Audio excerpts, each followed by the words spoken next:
Hello everyone, আসসালামু আলাইকুম। Welcome back to my channel. আমি ইয়াসমিন আছি তোমাদের সাথে। কেমন আছো সবাই? আশা করছি সবাই অনেক ভালো আছো। আমরাও আল্লাহর অশেষ রহমতে বেশ ভালো আছি। আজকে আরেকটা ছাদের বাগানের ভিডিও নিয়ে তোমাদের মাঝে চলে আসলাম। আমার ছাদ বাগানে নতুন নতুন কিছু গাছ আমি অ্যাড করেছি, যেহেতু শীতকাল চলেই যাচ্ছে আর এখন শীতকালের একদম শেষ মুহূর্ত। তো এই সময় আমরা গরমের সবজির জন্য প্রিপারেশন নিতে পারি। এইটা হচ্ছে বেস্ট সময়, এই ফেব্রুয়ারি মাসটাই। গরমের যে সবজিগুলো আমরা পাই সেগুলোর বীজ বসানোর সময় কিন্তু এখনই। তো তার জন্য কিছু কাজ চলছে, আর যেহেতু আমি 2 হাত দিয়ে পারবো না সে কাজগুলো, তাই আমি ইয়াসিনের পাপার হেল্প নিচ্ছি। আমি যেমন বাগান করতে ভালোবাসি, ঠিক তেমনই আমার ছেলেও কিন্তু বাগান প্রেমী হয়েছে। ও বলে, মাম্মি এই গাছ লাগাও, সেই গাছ লাগাও। ও আমাকে বলেছিল পেয়ারা গাছ লাগাতে, তারপরে স্ট্রবেরি লাগাতে, আর হচ্ছে গোলাপ গাছ। তো ওর পাপা সব গাছগুলোই কিনে নিয়ে এসছে। ওর পাপা গোলাপের চারাও নিয়ে এসছে, আবার স্ট্রবেরিও নিয়ে এসছে।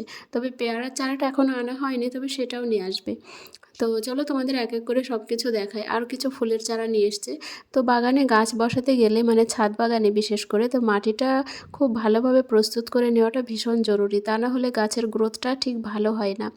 এই যে ধনিয়া গাছটা তোমরা দেখতে পাচ্ছ, এটা কিন্তু বাজার থেকে যে আমরা ধনিয়া পাতা কিনে নিয়ে আসি সেটারই মানে অবশিষ্ট যে অংশটা, পাতা খেয়ে পরে যে গোড়াটা থাকে, সেটা আমি লাগিয়েছিলাম শখের বশে। তো সেখান থেকে বড় গাছ হয়েছে আর সেটাতে ধনিয়াও এসেছে। তো চলো তোমাদের এবার দেখাই স্ট্রবেরি গাছটা। স্ট্রবেরি গাছটা অনেক আগে লাগানো ভালো ছিল, নভেম্বরের দিকে, বাট ওই সময় লাগানো হয়নি। তো এবারে লাগালাম, যেহেতু আমার ছেলের পছন্দ আর আমার ছেলে বলছে, তো সেই কারণে এটা আমার ছাদ বাগানে অ্যাড হয়ে গেল। দেখা যাক কবে স্ট্রবেরি আমি খেতে পাই। আর আমার ছাদ বাগানে সবচেয়ে ভাইরাল যে গাছটা রয়েছে, তোমরা অনেকেই জানো, সেটা হচ্ছে লাউ গাছ। লাউ গাছটা আমার অনেক আগের লাগানো। আর লাউ গাছে একজন কমেন্ট করেছে, আমার ভীষণ হাসি পেয়েছে কমেন্টটা। তবে হাসির কিছু না এটাতে, কমেন্ট বলতে মেল করেছে আমাকে, যে লাউ গাছটা এত সুন্দর আর কবে থেকে তোমার ভিডিও দেখছি, তো লাউ গাছের গোড়াটা কেমন। তো অবশ্যই আমি নেক্সট ভিডিওতে লাউ গাছের গোড়াটা ভিডিও করে তোমাদের দেখাবো। সত্যি লাউ গাছের গোড়াটা অনেক মোটা হয়েছে।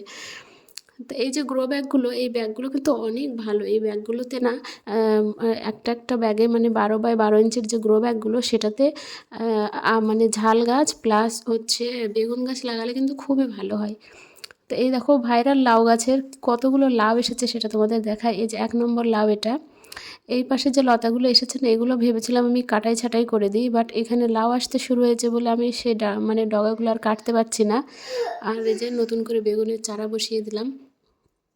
একটা গাছে বেগুন এসছে, আর বাকি গাছগুলোতে আমি ছোট ছোট চারা বসিয়েছি, যাতে আমি পরপর খেতে পারি বেগুন আর কি।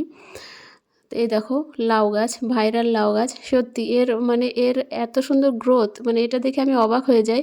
যখনই ভাবি গাছটা বুড়ো হয়ে গেছে, বয়স হয়ে গেছে, কেটে দিই, তখনই গাছটা না নতুন করে যৌবন ফিরে পাই। তো আমি গাছটাতে আর কাটতে পারি না। এই দেখো কতগুলো লাউ। একটা ওই প্রথমে দেখালাম, তারপর একটা, মানে 5টা 6টা লাউ তো এসেছেই। এই যে দেখো, তো কাটার মতো হয়ে গেছে। কালকে লাউটা মানে হারভেস্ট করব দুটো। আর আমি নিজেও খাই বা অনেকেও দিই। কাউকে দিয়ে খেতেই বেশি ভালো লাগে, কারণ আমার এটা শখ করে লাগানো ছিল গাছটা। তো গাছে এত সুন্দর মানে গ্রোথ দেখে আমার সত্যি ভীষণ ভালো লাগে। আর মেন কোনো খাবার না, এতে 2-1টা খাবার দিলেই কিন্তু গাছগুলো খুব সুন্দর হয়ে ওঠে। এই যে আরও একটা লাউ এসেছে এখানে, এটা তো আমি দেখতেই পাইনি, এটা আমার মানে গন্তির বাইরে ছিল। এই যে আরও একটা, প্রচুর লাউ আসে গাছটাতে, মানে কি বলবো। এটার আমি বীজ রেখেছি, এই বীজটা কারোর লাগলে বলবে, আমি দেবো তাকে। ওইদিকে ইয়াসিনের পাপা মাটি প্রস্তুত করছে। আর এই যে দেখো চাল কুমড়ো চারাটা বসিয়েছি, দেখা যাক গাছটা মানে বাঁচে কিনা। কারণ এখন তো বর্ষা না, অনেকে বলে বর্ষার সিজনে লাগাতে হয়, বাট এখন তো বর্ষা না। তবুও আমি লাগিয়েছি, দেখছি এবার আগে থেকে লাগালে গরমের সিজনে আমি শাক খেতে পারি কিনা, সেই জন্যে। আর এই টমেটো গাছটা আমার কুড়িয়ে পাওয়া ছিল, ঠিক আছে। তো মানে কুড়িয়ে পাওয়া বলতে আমার ঘরের পাশেই হয়েছে, যেহেতু টমেটো খেয়ে ওখানেও ফেলে আমার ছেলে, তো ওখান থেকে আমি তুলে এনে লাগিয়েছি। আর এই যে দেখো মটর গাছ, এখানেও মানে ফুল আসতে শুরু করেছে মটর গাছে, মানে কড়াইশুঁটি আর কি। আর এই ঝাল গাছটা আমার মানে নিচে উঠোনে হয়েছিল, তো ওখানে ভালোভাবে রৌদ্র পাচ্ছিল না বলে ছাদে লাগানো হলো নতুন করে। দেখা যাক গাছটা কীরকম মানে গ্রো করে, আদতেও বাঁচবে কিনা আমি বলতে পারছি না। আর এই যে প্রথমবার লাগালাম পেঁপের চারাটা, তারপরে শশার বীজ বসিয়েছি কিছুটা। আর ইয়াসিনের পাপাকে দিয়ে এই যে একটা রেলিং মতো বানিয়ে নিলাম। শশার চারাগুলো যখন বড় হবে এই রেলিংটার উপরে দেব। মানে মাচান টাইপের করে নিলাম, কারণ ইয়াসিনের পাপা তো আর বেশি দিন বাড়িতে থাকবে না। তো আমি তো পারবো না, যেহেতু আমার একটু সমস্যা আছে, তো আমি পারবো না, তার জন্য ওনাকে দিয়ে করে নিলাম। আর এই ফুল গাছগুলো নতুন এনেছে, এগুলোর আমি আদতে নাম জানি না। খুব সুন্দর লাগছে দেখতে, অনেকটা সূর্যমুখী ফুলের মতো। আরও দুটো গাছ নিয়ে এসছে, চলো তোমাদের দেখাই। তার ভিতরে একটা হচ্ছে ওটা কুলের নামটা আমার মনে নেই, মিস ইন্ডিয়া, বেশ যাই হোক মিস ইন্ডিয়া, না না মিস ইন্ডিয়া লেবুর গাছটা হয়তো হতে পারে, আমি না ঘুলিয়ে ফেলেছি সত্যি, আমার আর মনে নেই। মানে এই লেবু গাছটা, এটা 12 মাসি লেবু, আর এটাই মনে হয় মিস ইন্ডিয়া হবে।